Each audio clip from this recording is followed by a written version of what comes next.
یہ وہ بابرکت شب رحمت ہے، شب نور ہے، جس کے دامن میں اتنی برکتیں ہیں کہ کوئی محروم نہیں رہتا۔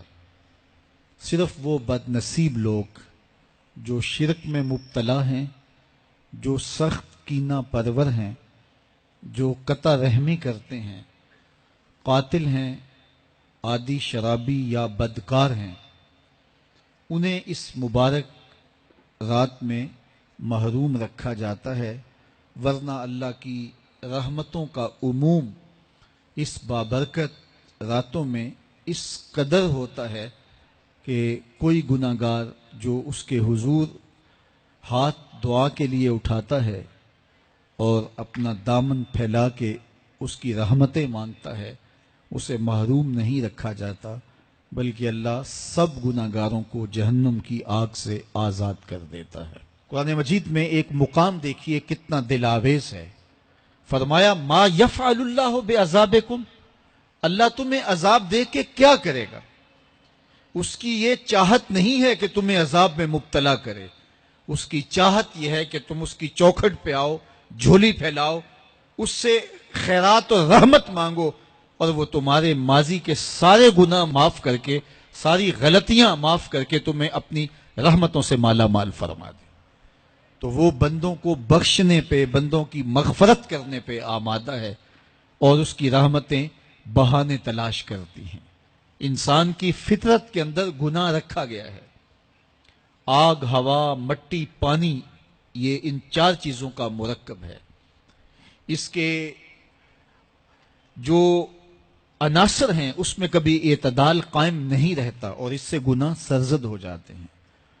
گناہ کرنے کے بعد بندے کا اس گناہ پہ اصرار کرنا، اڑ جانا، ضد کرنا، توبہ نہ کرنا اللہ کو یہ پسند نہیں۔ لیکن اگر اس سے گناہ سرزد ہو جائے تو پھر وہ توبہ کر لے تو اللہ کو یہ بہت زیادہ پسند ہے۔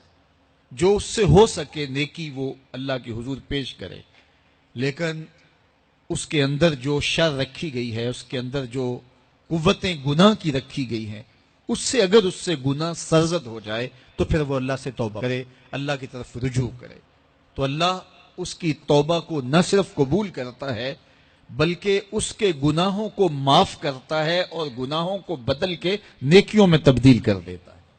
جب گناہ نیکیوں میں تبدیل ہو گئے تو جتنا بڑا گناہ گار تھا اتنا بڑا نیکوکار ہو گیا۔ حضرت سیدنا عمر رضی اللہ تعالیٰ عنہ بازار میں جا رہے تھے تو ایک شرابی نے ہاتھ میں بوتل پکڑی تھی شراب کی، تو حضرت عمر ہاتھ میں درہ رکھتے تھے اور آپ کا جاہ و جلال دیدنیت ہوتا، تو جو ہی حضرت عمر رضی اللہ تعالیٰ عنہ کو اس نے دیکھا تو ڈر گیا، اور دل ہی دل میں کہا اے اللہ آج عمر کے قہر سے بچا لے، میں تیری بارگاہ میں سچی توبہ کرتا ہوں، اور جلدی سے شراب کو بغل میں چھپا لیا۔ اتنے میں حضرت عمر سر پہ پہنچ گئے اور گرج کر کڑک کے کہا کہ یہ تیری بغل میں کیا ہے؟ چونکہ اس کو بوتل چھپاتے دیکھا تھا تو وہ ڈر گیا، اور ڈرتے ڈرتے کہنے لگا حضرت یہ سرکہ ہے۔ اب تھی تو شراب، لیکن ڈرتے ہوئے بولا حضرت سرکہ ہے۔ تو حضرت عمر نے کہا نکال۔ جب نکالا تو شراب نہیں تھی، واقعی سرکہ بن چکا تھا۔ تو جب اللہ کے حضور کوئی توبہ کرتا ہے، اللہ اس کے گناہوں کو بدل کے نیکیوں میں تبدیل کر دیتا ہے۔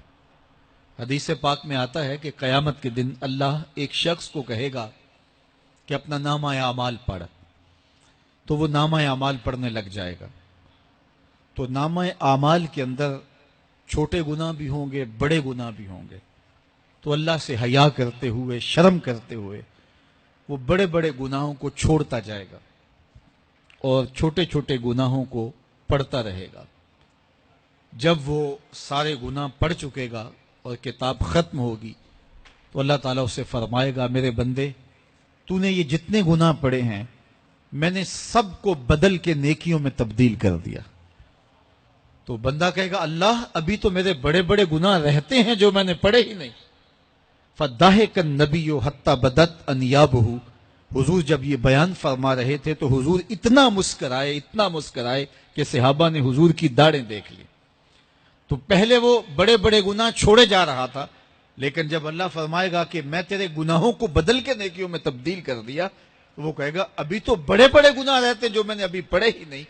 تو جب کوئی بندہ اس کے حضور توبہ کرتا ہے، اللہ یہ نہیں دیکھتا اس نے گناہ کتنے کیے ہیں، یہ دیکھتا بندہ آیا میری چوکھٹ پہ ہے تو اللہ اس کے پچھلے سارے گناہ معاف فرما دے.